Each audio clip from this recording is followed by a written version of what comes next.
Saudara, sidang kasus dugaan korupsi impor gula yang menjerat mantan Menteri Perdagangan Thomas Trikasi Lembong atau Tom Lembong kembali digelar di Pengadilan Tipikor Jakarta Pusat.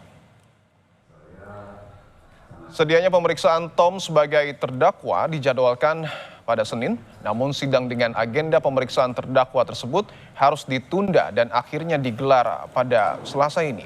Usai diperiksa sebagai saksi untuk terdakwa Direktur Pengembangan Bisnis PT PPI, Charles Sitorus pada hari Senin. Kali ini Tom Lembong dimintai keterangan sebagai terdakwa. Tom Lembong didakwa telah merugikan negara sebesar 578 miliar rupiah dalam kasus dugaan korupsi impor gula.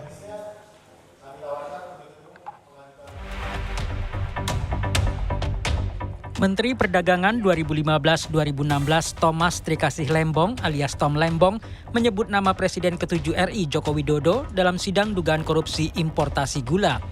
Tom Lembong bersaksi untuk ex-direktur PT Perusahaan Perdagangan Indonesia PPI Charles Sitorus terdakwa lain dalam kasus impor gula.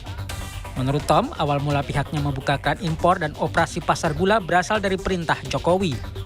Pada kurun Agustus sampai September 2015, pemerintahan Jokowi dihadapkan pada gejolak harga bahan pangan.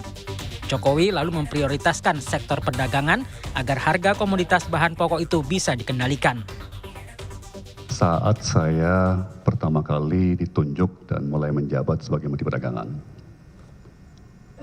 semua harga-harga pangan, mulai dari beras sampai gula, sampai daging sapi, sampai jagung dan ayam dan telur mengalami gejolak harga. Ya, hampir semua bahan pokok, bahan pangan mengalami gejolak harga. Ya.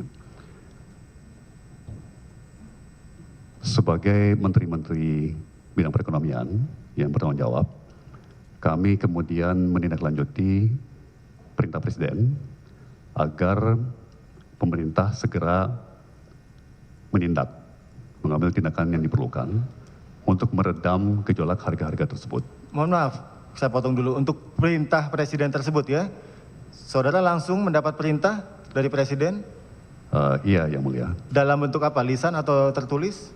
Dalam sidang kabinet. Sidang kabinet. Maupun langsung dalam pertemuan saya dengan Bapak Presiden secara bilateral di istana biasanya. Tom Lembong juga membantah telah memberikan izin atau persetujuan impor kepada PT PPI. Tom menegaskan hanya melanjutkan kebijakan Menteri Perdagangan sebelumnya, yakni Rahmat Gobel. Menteri Perdagangan sebelumnya, Rahmat Gobel, yang sudah memberikan penugasan sebelumnya, saya menindaklanjuti dan dengan persetujuan dari Menteri BUMN, saya memperpanjang penugasan yang diberikan kepada PT PPI dalam rangka upaya pemerintah untuk menstabilkan harga dan untuk stok gula nasional. Dalam kasus ini, Tom Lembong didakwa menyetujui impor gula tanpa rapat koordinasi dengan kementerian dan lembaga yang merugikan negara senilai 578 miliar rupiah. Tim Liputan Kompas TV.